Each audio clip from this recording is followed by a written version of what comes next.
Hello mga kasari! Good morning, good morning! Happy Sunday everyone! Today is October 11 and ito na nga nabili ng aking asawa.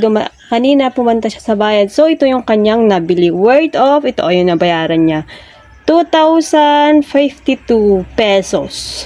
So tingnan natin kung ano yung mga paninda na nagtaas ngayong October. Ngayong October, sinasabi nila na medyo nagtaas yung mga soft drinks. So, tignan natin kung ilan ba yung tinaas ng mga to. So, ito, first is kumuha ko ng 1 case na 8 ounce. So, ayan yung ating 1 case na 8 ounce Coke. So, dito sa listahan natin, ang 1 case na 8 ounce Coke is 175. Dati ang puhunan ng 1 case na 8 ounce Coke is 175. So, meaning, tumaas siya ng 10 pesos per case. Pagkano na ninyo binebenta ang inyong 8 ounce Coke sa inyong mga tindahan? Ako, yung 8 ounce Coke ko na ganyan, ganito, is 15 pesos pa rin yung bentahan ko. Then, next, kumuha ko ng tatlong Mountain Dew. Si Mountain Dew, 570 pesos. 570 pesos yung tatlong case natin. Divided by 3.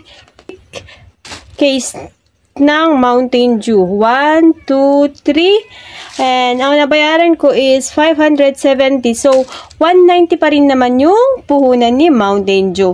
So, binebenta ko to sa tindahan ng 25 pesos. Then, kumuha din ako. Kumuha ko ng dalawang case.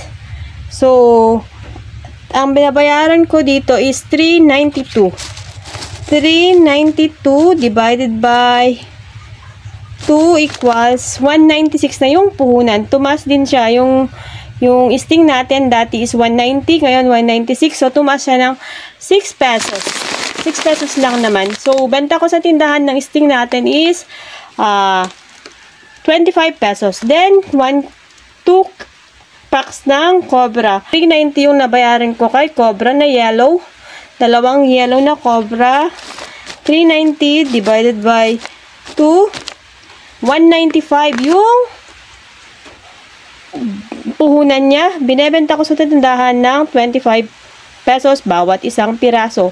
So, tumaas din natin Cobra ng 5 pesos. Kasi nga dati is 190. Ngayon, naging 195 per case. Then, kumuha rin ako nito, yung green na Cobra, 1 pack. So, 195 ngayon yung puhunan. Bentahan ko ng ganitong mga Cobra Energy Drink is 25 pesos. Then, kumuha na rin ako ng mga chichirya. Ito yung ating crunch ng chichirya. Kumuha ko ng 15 pieces na onion rings. Si onion rings, sa puno niya is 7 pesos. Bantahan ko na dito sa tindahan ng mga ganitong chichirya natin. Kay Oishi is 10 pesos. 10 pesos lahat yung mga ganitong chichirya ko. So, yan. Meron tayong Oishi. Meron tayong cheese ring na maliliit and manghuan. Bentahan ko ng mga to, 10 pesos. Lahat ng ganitong chichirya maliliit ko is 10 pesos. So, ito lang guys yung aking nabili. Worth of 2,052 pesos. So, happy selling everyone! More benta sa ating lahat and stay safe. Thank you everyone!